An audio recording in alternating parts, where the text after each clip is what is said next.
প্রাথমিকে ভর্তি হচ্ছে প্রায় শতভাগ শিশু, কিন্তু 5 বছরের শিক্ষা শেষ না করে ঝরে পড়ে একটি বড় অংশ। সরকারের নানামুখী উদ্যোগে এই সমস্যা কমলেও এখনও সংখ্যাটা উদ্বেগজনক। শুমারি বলছে প্রাথমিক সমাপনীর আগেই স্কুল ছাড়ে প্রতি 5 জনের একজন। এই শিশুদের স্কুলে ধরে রাখতে প্রণোদনা হিসেবে ছেলে মেয়ে নির্বিশেষে সবাইকে উপবৃত্তির আওতায় আনার সিদ্ধান্ত নিয়েছে সরকার। ফলে উপবৃত্তি পাওয়া শিশুর সংখ্যা ৭৮ লাখ থেকে বেড়ে হবে ১,৩০,০০,০০০। আগে আমরা ৭৮ লক্ষ লোক মানে উপবৃত্তি দিতাম বাচ্চাদের।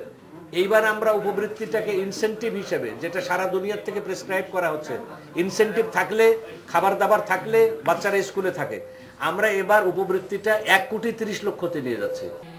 সরকার বলছে প্রাথমিকে ঝরে পড়ার প্রধান কারণ দারিদ্র্য। নতুন এই কর্মসূচির কারণে অভিভাবকরা তাদের সন্তানদেরকে স্কুলে পাঠাতে উৎসাহী হবেন বলেও আশা করছে সরকার।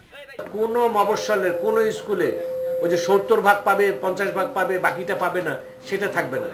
অর্থাৎ ঝরে পড়ার স্কুল আর থাকবে না, মূল স্কুলেই হয়ে যাবে সবার মানে অবস্থান। সেটা আমরা নিশ্চিত করার জন্য চেষ্টা করছি।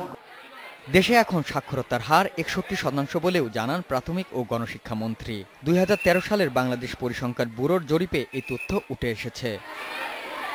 Ariful Islam, independent news, Dhaka.